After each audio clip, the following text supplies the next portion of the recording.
விவசாயிகள் போராட்டம் இல்லாமலே 5 ஆண்டு காலம் வாழ்ந்தார்கள். அதை பாராட்டணும். நேரு பெரிய விவசாயி, மாடெல்லாம் வளர்க்குறாரு, மாடு கிட்டத்தட்ட 1000 மாடு வளர்க்குறாரு. விவசாயம் 1000 ஏக்கர், வாழை, தென்னை மரம், இப்போ எல்லாம் நெல். அதே போல் வேறு அண்ணன் வேலு அவர்கள் டிராக்டர் ஓட்டுவார், புதிய அண்டை வெட்டுவார், வயலில் அண்டை வெட்டுவார். இப்போ செங்கோட்டைக்கு எவ்வளோக்கு கணக்கு பார்த்தா தெரியும். அமைச்சர் செங்கோட்டை அவர் தென்னை விவசாயி. நீங்க செங்கோட்டையனு மாண்பு பேரவைத் தலைவர் அவர்களே, மாண்பு உறுப்பினர் அவர்களை சிக்கலுக்கு விட்டு விடக்கூடாது. ஏனென்றால் சீலிங் இருக்கிறது, அதில் மாட்டி விடுவாங்க. மாண்புமிகு உறுப்பினர் வந்து போற போக்கில் அப்படியே நகைச்சுவையோட சிரிச்சுக்கிட்டே வந்து போராட்டங்கள் இல்லாத ஒரு ஆட்சின்னு சொன்னாரு. போன ஆட்சியில விவசாயிகள் போராட்டம் பண்ணி அவங்க மேல குண்டாஸ் போட்ட அரசு போன அரசு. எத்தனை பேர் குண்டாஸ் போட்டு அவங்க எவ்வளவு கஷ்டப்பட்டாங்கன்னு தெரியும். விவசாயிகள் போராட்டம் கடுமையாக அடக்கப்பட்டது, எல்லா இடத்துலையும் அடக்கப்பட்டது. அவ்வளவு வழக்குகள் இன்னும் நிலுவையில் இருக்குது. அவ்வளவு பேர் நிலுவையில் உள்ள வழக்குகளை வாபஸ் பெற சொல்லி போன வாரம் தான் விவசாய சார்பாக பெரிய கோரிக்கையும் வைக்கப்பட்டது. அவர் எந்த போராட்டம் தெரியாமல் பேசுறாரு. அது திருவண்ணாமலை சிப்காட்டில் எடுக்கும்போது நடந்த போராட்டம், அதை பற்றி அவர் பேசுகிறார். விவசாயிக்கு வந்து நெல் விலையை உயர்த்தி, அந்த வயலை உயர்த்தி, இது கேட்கவே இல்லை. வறட்சி, திடீர்னு மழை பெய்யும். எங்கள் ஆட்சியெலாம் திடீர்னு, உங்கள் ஆட்சியில் மழையே பெய்யல. எங்கள் ஆட்சியில் திடீர்னு மழை பெய்யும்.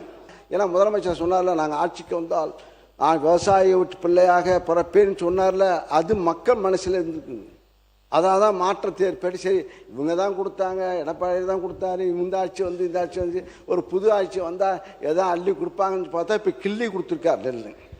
நாங்கள் 2550 ரூபா கொடுத்தோம் நெல்லுக்கு விலை, இப்போ 2750 ரூபா கொடுத்தாங்க, 200 ரூபா ஏற்றி கொடுத்துருக்காங்க. போன ஆட்சியிலாம் நீங்கள் பார்த்தீங்கன்னா பல இடங்களில் விவசாயிகள் வந்து 309 கோடிக்கு வந்து நீங்கள் நெல் சேமிப்பு கிடங்கள் அமைப்பீங்கன்னு சொன்னீங்களே, என்ன ஆச்சுன்னு பல இடங்களில் கேட்டுக்கிட்டு இருந்தாங்க. தஞ்சாவூர்லேயே அண்ணங்கிட்டலாம் கேட்டிருப்பாங்கன்னு நினைக்கிறேன். அப்போ அதெல்லாம் என்ன ஆச்சுன்றதை பற்றி சொல்லுங்க.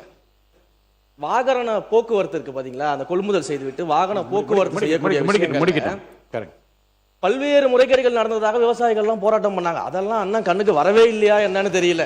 கரும்புக்கு ஒரு விலை நிர்ணயம் அரசாங்கம் செஞ்சா அந்த விலைக்கு கீழே இன்னொரு விலையை அதிகாரிகள் நிர்ணயம் செய்து கருது கொள்முதல் செய்ததாகலாம் அன்னைக்கு விவசாயிகள் போராடினாங்க, பிரச்சனை பண்ணாங்க. அதையும் அண்ணன் மறந்துட்டாரு போல. இதுல அண்ணன் வந்து அழகா சொன்னார், யார் யாரெல்லாம் விவசாயிகள்னு சொன்னாரு. அதுல ஒரு முக்கியமான விவசாயி அண்ணன் மறந்துட்டாரு. எல்லாரும் விவசாயிகள் அண்ணன் ஒவ்வொருத்தரை பத்தியும் சொல்லும் போது ஒரு முக்கியமான விவசாயியை மறந்துட்டாரு. கரும்பு தோட்டத்துக்குள்ள கான்கிரீட் போட்டு நடந்த விவசாயியை பத்தி அண்ணன் சொல்ல மறந்துட்டாரு. அப்ப இவங்க சொல்ற கதையெல்லாம் எப்படி இருக்குதுன்னா, சர்க்கரையை எறும்பு தின்னுருச்சு, சாக்க கரையான் தின்றுச்சுன்னு சொல்ற மாதிரி இருக்குது ஒரு கதையெல்லாம். இப்பதான் தெரியுது உங்களுடைய எப்படி பிரச்சாரம் எப்படி பண்றீங்கன்னு. இப்படியே மாண்புமிகு சாமி அமைச்சர் இந்து சமய அமைச்சர் சாமி அவர்கள் அப்படி கட்டா விடுறாரு. அது உண்மையே பொய்யான்னு தெரியல. ஆனா இப்படி டெக்னிக்கல் அப்படி இந்த டெக்னிக்கலை வச்சு நீங்க அடிச்சுட்டு வந்துருங்க, ரீல்ஸ் விடுறீங்க. ஆனா நாங்க வந்து ரியாலிட்டியா கொண்டிருக்கின்றோம். அமைச்சர் பேரவைத் தலைவர் அவர்களே, அந்த டெக்னிக்கை இப்போ 10 நிமிஷம் மட்டும் தான் அண்ணன் கிட்ட கத்துக்கிட்டேன்.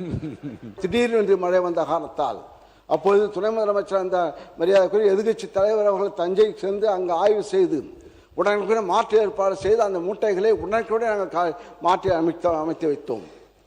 அத்தகைய ஒரு ஆக்டிங் கிடையாது, ஆக்ஷனாக நாங்கள் செய்து கொண்டிருக்கின்றோம். ஆக அந்த அளவுக்கு உணர்வுபூர்வமாக நாங்கள் பணியாற்றி கொண்டிருக்கின்றோம்.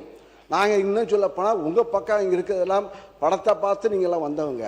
நாங்களாம் வந்து கொள்கையுடைய முரசொலி படித்து, திறந்துள்ள செய்தியை படித்து, பொதுக்கூட்டத்தில் பேசி, இந்த பக்கம் உள்ளவங்க அண்ணா திமுக தான் சரி, திமுக தான் சரி பேசி நாங்கள் வந்தவர்கள். பிளே ஸ்டோர் மற்றும் ஆப் ஸ்டோரில் இருந்து பாலிமர் செயலியை QR கோடு மூலம் பதிவிறக்கம் செய்யுங்கள். செய்திகளை உடனுக்குடன் பெறுங்கள்.